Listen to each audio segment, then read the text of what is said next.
Hello, কি অবস্থা সবার? আশা করছি সবাই অনেক বেশি ভালো আছেন। নতুন লেসনে আপনাদের সবাইকে স্বাগত। আমি আভাস আছি আপনাদের সাথে। আজকে আমরা মেইনলি কথা বলবো জিকে নিয়ে। জিকের আমি এমন কিছু টপিক আপনাদেরকে দেখানোর চেষ্টা করব যে টপিকগুলা আপনাদের ভর্তি প্রস্তুতির জন্য অনেক বেশি গুরুত্বপূর্ণ, যে টপিক থেকে প্রতি বছরই প্রশ্ন আসে এবং এই বছরও এই টপিকগুলো থেকে প্রশ্ন আসার সম্ভাবনা অনেক বেশি। আমি জানি যে আপনারা পুরোপুরি জিকের অনেক কিছুই পড়ে ফেলেছেন, সব কিছুই হয়তো পড়েছেন, তবে এই টপিকগুলো সব কিছুর ভেতরে এই টপিকগুলোতে অনেক বেশি জোর দিবেন।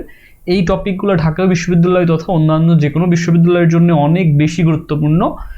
খ এবং ঘ 2 ইউনিট মিলিয়ে আসলে 2 ইউনিটের জন্যেই এই টপিকগুলো ইম্পর্টেন্ট।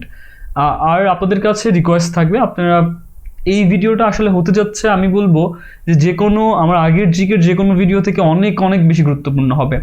এই টপিকগুলো আমি এক্স্যাক্ট দেখিয়ে দেওয়ার চেষ্টা করব যে কোন টপিকটা ইম্পর্টেন্ট এবং কোন টপিক থেকে কোন প্রশ্নগুলো আসলে প্রতি বছর এসে থাকে। সো আপনারা ওইভাবে প্রিপারেশন নিলে আমার কাছে মনে হয় একটা ভালো প্রিপারেশন আপনাদের হবে। এবং আমার রিকোয়েস্ট, আপনারা ভিডিও টেনে টেনে দেখবেন না, আপনারা পুরো ভিডিওটা দেখবেন। আর যদি আমার ভিডিও ভালো লেগে থাকে, যদি আমার ভিডিওতে নতুন হয়ে থাকেন, তাহলে অবশ্যই সাবস্ক্রাইব করবেন। এতে করে আমি অনেক বেশি এনকারেজ হব নতুন ভিডিও বানানোর জন্য। তো আর কথা না বাড়িয়ে চলুন ভিডিওতে শুরু করা যাক। তো দেখুন, প্রথমে আমাদের টপিক রয়েছে যে জাতির জনক বঙ্গবন্ধু শেখ মুজিবুর রহমান এবং শেখ হাসিনা। এখন এই টপিক থেকে বঙ্গবন্ধুকে নিয়ে যে বইগুলো রচিত হয়েছে বা বঙ্গবন্ধু আসলে তার পুরো লাইফ টাইমে তিনি কতদিন জেল জীবন কাটিয়েছেন, তাকে নিয়ে কোন গ্রন্থগুলো রচিত হচ্ছে, 7ই মার্চের ব্যাপার নিয়ে আপনারা পড়বেন। এবং বঙ্গবন্ধু কন্যা শেখ হাসিনা তিনি যে অ্যাওয়ার্ডগুলো রিসেন্টলি পেয়েছেন, এই যে আমরা কোভিড খুব ভালোভাবে আমরা ফেস করেছি বা মোকাবেলা করেছি, উনি বিগত সময়গুলোতে দেখা গেছে বিভিন্ন ধরনের অ্যাওয়ার্ড পেয়েছেন এবং অনেক বহির্বিশ্বের দিনে কিন্তু অনেক ভূয়সী প্রশংসা পেয়েছেন। সো এই রিলেটেড সব কিছু যেটা পজিটিভ, আপনারা খুব সুন্দর করে এই টপিকগুলো পড়ে ফেলবেন। এরপরে আমাদের টপিক রয়েছে যে আন্তর্জাতিক রাজনীতি। এই টপিকটা মোস্ট ইম্পর্ট্যান্ট। এই টপিক থেকেই প্রশ্ন কিন্তু প্রতি বছর এসে থাকে এবং আপনারা এই বছরও প্রশ্ন পেয়ে যাবেন। যে আন্তর্জাতিক রাজনীতির প্রশ্ন এরকম হয়ে থাকে যে ধরুন আমরা একটু দেখানোর চেষ্টা করি, যে ধরুন বলল যে ঘোষিত পরমাণু অস্ত্রধারী দেশ কতটি? হ্যাঁ, সেটা হচ্ছে 8টি। প্রশ্ন আসতে পারে এরকম যে সারিন কি? সারিন হচ্ছে এক প্রকার রাসায়নিক অস্ত্র। প্রশ্ন আসতে পারে যে যুক্তরাষ্ট্রের যে অঙ্গরাজ্যটি বর্তমানে স্বাধীনতা চায়, এটা হচ্ছে ক্যালিফোর্নিয়া। আমি একটা বইয়ের সাহায্য নিয়ে এগুলো আপনাদেরকে বলার চেষ্টা করছি, কারণ আমার সব কিছু আসলে মনে থাকে না। আশা করছি আপনারা সহযোগিতাই করবেন। এরপরে দি বেল্ট অ্যান্ড রোড এশিয়াটিক আরও যে নামে ডাকা হয়, এইটা আরও হচ্ছে ওয়ান বেল্ট ওয়ান রোড এই নামে ডাকা হয়। তারপর হচ্ছে দ্য সিল্ক রোড নামে ডাকা হয়। তারপর হচ্ছে যে বলতে পারি যে ইয়েমেনের হুতি আন্দোলনের আনুষ্ঠানিক নাম কি? এটা হচ্ছে আনসারুল্লাহ। সো এখন ব্যাপার হচ্ছে যে এই যে বিভিন্ন দেশের সাথে বিভিন্ন ধরনের যে ঝামেলাগুলো বর্তমান হচ্ছে, যেমন রাশিয়া ইউক্রেন, এরকম যে আন্তর্জাতিক রাজনীতি এবং তথা বাংলাদেশ এটার সাথে যদি ইনভলভ থাকে কোনোভাবে, সেটা হতে পারে বাণিজ্যিকভাবে যুক্ত, হতে পারে রাজনৈতিকভাবে যুক্ত, অর্থাৎ বাংলাদেশের যেখানে স্বার্থ জড়িত রয়েছে বা বাংলাদেশ যে বিষয়ের সাথে জড়িত বহির্বিশ্বের সাথে, সেই বিষয়গুলো একটু বেশি করে জোর দিবেন, এটা বেশি ভালো হবে। এই ধরনের এই বিষয়গুলো থেকে আসলে প্রশ্ন এসে থাকে। যে দেশগুলো আলোচিত নয় সেগুলো পড়ার কোনো প্রয়োজন নাই, যেটা বেশি আলোচিত বাংলাদেশের সাথে কানেক্টেড সেইগুলো পড়বেন। এরপর প্রশ্ন আসতে পারে যে যেটা ইম্পর্টেন্ট, সেটা হচ্ছে প্রতিষ্ঠানাদি, আন্তর্জাতিক প্রতিষ্ঠানাদি অর্থাৎ অর্থনৈতিক প্রতিষ্ঠানাদি। এইটা ঘন্টের জন্য অনেক বেশি গুরুত্বপূর্ণ। এইটার থেকে যেমন প্রশ্ন আসতে পারে, আমরা একটু দেখিয়ে দেই। এই টপিকগুলো থেকে আসলে প্রতি বছরই প্রশ্ন আসে। সো এবছরও এই টপিকগুলো ইম্পর্টেন্ট। সো আপনারা যেটা পড়বেন, যে ধরুন বললো যে ইইউ অর্থাৎ ইউরোপিয়ান ইউনিয়ন, এইটা নিয়ে আপনি ডিটেলস পড়বেন। এইটার ফুল ফর্ম কি, এটা কত সালে প্রতিষ্ঠা হয় বা এখন কি অবস্থা, কতটি দেশের অন্তর্ভুক্ত, হ্যাঁ, এর কি সুবিধা রয়েছে, এগুলো খুব সুন্দর করে পড়ে ফেলবেন। তারপরে ধরুন প্রশ্ন রয়েছে যে টিটিআইপি। এখন টিটিআইপিটা কি? এটা হচ্ছে আটলান্টিক মহাসাগরীয় অঞ্চলের বাণিজ্য বিনিয়োগ অংশীদারি আলোচনা। এখান থেকে প্রশ্ন আসতে পারে এরকম যে টিপিপি এর উদ্যোক্তা হয়েও সদস্য নয় কোনটি? সেটা হচ্ছে যুক্তরাষ্ট্রের উদ্যোক্তা, বাট নিজে সেই দেশের সাথে বা এই সংস্থার সাথে সে হচ্ছে যুক্ত নয়। প্রশ্ন আসতে পারে যে ইউএসএমসিএ এর সদস্য নয় কোনটা? সেটা হচ্ছে কিউবা। সো আপনারা এরকম করে প্রত্যেকটা টপিক, যেমন N11 হচ্ছে যে সম্ভাবনাময় 11টি দেশগুলোর অর্থনৈতিক ধারণা হচ্ছে N11। তো এইরকম আরও রয়েছে আপনার স্কেপ রয়েছে, তারপর ব্লু ইকোনমি কি, এলডিসি ব্যাপারটা কি, যেমন বাংলাদেশ কিন্তু 71 সালে হচ্ছে এলডিসি ভুক্ত, এবং বাংলাদেশ যখন মধ্যমের দেশে উত্তীর্ণ হবে আনুষ্ঠানিকভাবে, তখন কিন্তু সেই এলডিসির সুবিধাগুলো কি কি রয়েছে সেগুলো পাবে না। এলডিসি হচ্ছে লিস্ট ডেভেলপমেন্ট কান্ট্রিজ। সো এই ব্যাপারগুলো আপনারা একটু সুন্দর করে পড়ে ফেলবেন। এরপরে রয়েছে যে জাতিসংঘ নিয়ে কি প্রশ্ন, কোন ধরনের প্রশ্ন আসতে হবে সেটা আমার বলার আর প্রয়োজন নাই।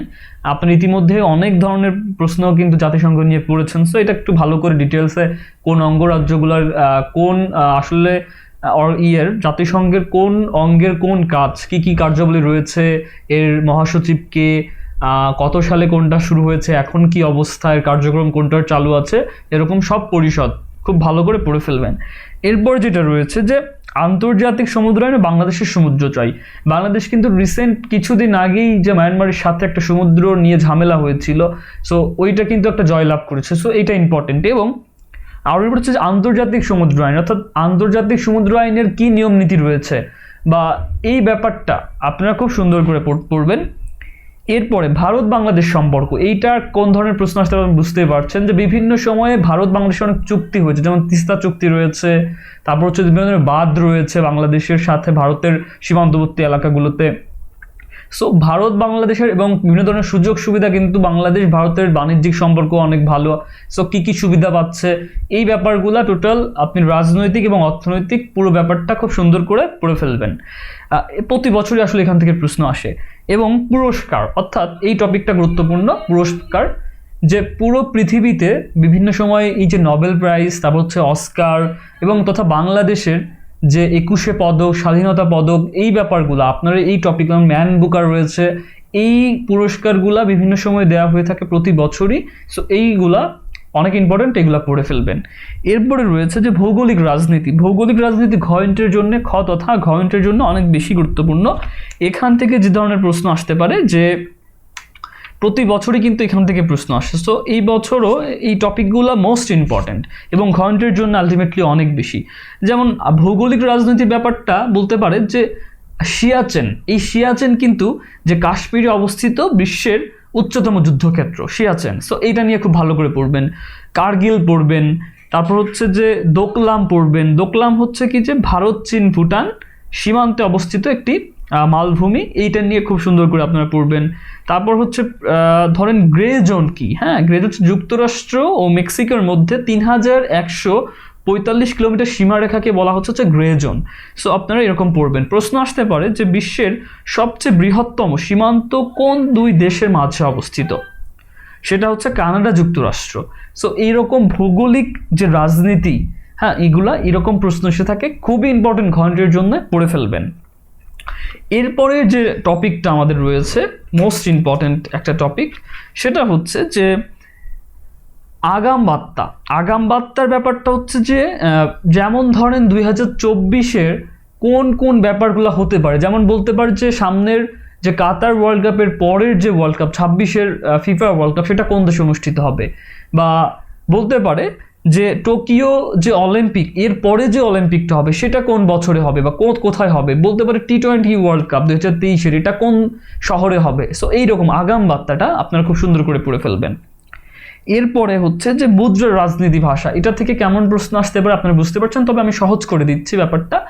যে বাংলাদেশ তো অবশ্যই পৃথিবীর যে দেশের সাথে বাংলাদেশের ভালো সম্পর্ক রয়েছে বা আলোচিত, সেই দেশগুলোর মুদ্রা রাজনীতি, তাদের মুদ্রা রাজধানী, তাদের ভাষা কি, এই ব্যাপারগুলো খুব ভালো করে পড়বেন।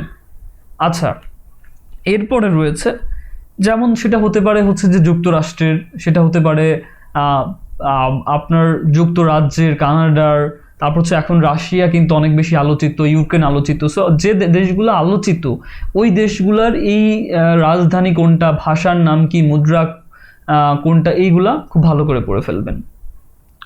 এরপরে রয়েছে যে মৃত ব্যক্তি। আচ্ছা, তার আগে বলে নেই যে বিভিন্ন সূচকে বাংলাদেশের অবস্থান, বহির্বিশ্বে বাংলাদেশ কোনো কিছুতে কততম, যেমন ধান উৎপাদনে কততম, পাট উৎপাদনে কততম, তারপর হচ্ছে মাছ উৎপাদনে বহির্বিশ্বে বাংলাদেশের অবস্থান কত, বাংলাদেশের যে ইলিশ রয়েছে এটা পৃথিবীতে বাংলাদেশ কততম রপ্তানি করে, বা আসলে পৃথিবী দেখা যাচ্ছে যে এটা কিন্তু আমরা প্রথম, আমাদের সব থেকে বেশি আমরা এটা উৎপাদন করতে পারি ইলিশ মাছ। সো এই যে সূচকে আমরা ভালো করছি, যে সূচকগুলা, এই সূচকগুলা খুব ভালো করে পড়বেন। এরপরে মৃত ব্যক্তি, পৃথিবীতে অনেক ধরনের আলোচিত ব্যক্তি রয়েছে যারা মারা যান এবং তথা বাংলাদেশে। সো এই মৃত ব্যক্তি কখন, কোন সময়ে, কোন কাজের জন্য আলোচিত, সেই টপিকগুলো ভালো করে পড়বে। তো কোন সালে আসলে ওনারা মারা গেছেন সেটার থেকে ইম্পর্টেন্ট হচ্ছে কোন কাজের জন্য আসলে ওনারা আলোচিত। সো এইটা একটু ভালো করে পড়বেন। এরপর আমাদের টপিক রয়েছে যে বিশ্বের আলোচিত কিছু বিপ্লব ও যুদ্ধ। এই টপিক থেকে আপনি প্রশ্ন পাবেন। বিশ্বের আলোচিত কিছু বিপ্লব ও যুদ্ধ আমরা একটু দেখিয়ে দেওয়ার চেষ্টা করি যে কোন ধরনের প্রশ্ন আসলে আসতে পারে। এটা মোস্ট ইম্পর্টেন্ট, আপনি প্রশ্ন পাবেনই যে বিশ্বের বিভিন্ন আলোচিত বিপ্লব এবং যুদ্ধ, সেটা যেমন এই ধরনের প্রশ্ন আসতে পারে যে তাহারিন স্কোয়ার এটা কোথায় অবস্থিত। এখন এটা কিন্তু কায়রোতে। এখন এইটা নিয়ে কিন্তু অনেক একটা ব্যাপার আছে। সো এই তাহারির স্কোয়ার নিয়ে আপনি গুগলে পারেন বা আপনার বইয়ে পারেন, আপনি একটু স্টাডি করবেন। প্রশ্ন আসতে পারে যে ফরাসি বিপ্লবের সূত্রে আবির্ভূত হয়েছিল কোনটা, এটা হচ্ছে পুঁজিবাদ। প্রশ্ন আসতে পারে এরকম যে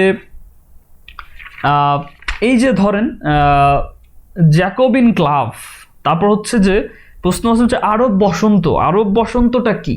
আরব বসন্তটা হচ্ছে যে আরব বসন্তের ফলে 4 জন আরব শাসকের আসলে পতন হয়। সো এখন আরব বসন্ত বলতে যে এই যে আমাদের বসন্ত উৎসবের ব্যাপারটা কিন্তু এরকম না, এইটা হচ্ছে একটা আন্দোলন ছিল। সো আরব বসন্ত, তারপর হচ্ছে ফরাসি বিপ্লব রয়েছে বিভিন্ন সময়ে। সো এই যে ব্যাপারগুলা, যুদ্ধ, বিপ্লব, এই জিনিসগুলো আপনারা খুব সুন্দর করে পড়ে ফেলবেন। যেমন কমলা বিপ্লব কত সালে সংঘটিত হয় প্রশ্ন আসতে পারে, বা এটা কোথায় হয়েছিল, এটা ইউক্রেনে হয়েছিল। তারপরে এই রকম আফিম যুদ্ধ সংঘটিত হয়েছিল কোন কোন দেশের মধ্যে, এইটা হচ্ছে চীন ও যুক্তরাজ্যের মধ্যে। সো এই যে আফিম যুদ্ধ আসলে কি ব্যাপারটা আপনারা খুব ভালো করে স্টাডি করবেন এরকম। এরপরে যে টপিকটা আমাদের রয়েছে আমরা একটু দেখে নেওয়ার চেষ্টা করি। এরপরের টপিকটা হচ্ছে যে আলোচিত বিষয়। পৃথিবীতে আলোচিত বিষয়ের তো আসলে শেষ নাই। যেমন সেটা অর্থনৈতিক দিক থেকে হতে পারে, সমুদ্র বিষয় নিয়ে হতে পারে, বা সেটা রাজনৈতিক প্রেক্ষাপট নিয়ে হতে পারে, সামাজিক প্রেক্ষাপট নিয়ে, যেটা পৃথিবীতে হোয়াট এভার আলোচিত, সেই টপিকটা খুব সুন্দর করে পড়বেন। এরপর হচ্ছে পরিবেশ। পরিবেশ নিয়ে কিন্তু এটা গুরুত্বপূর্ণ একটা টপিক।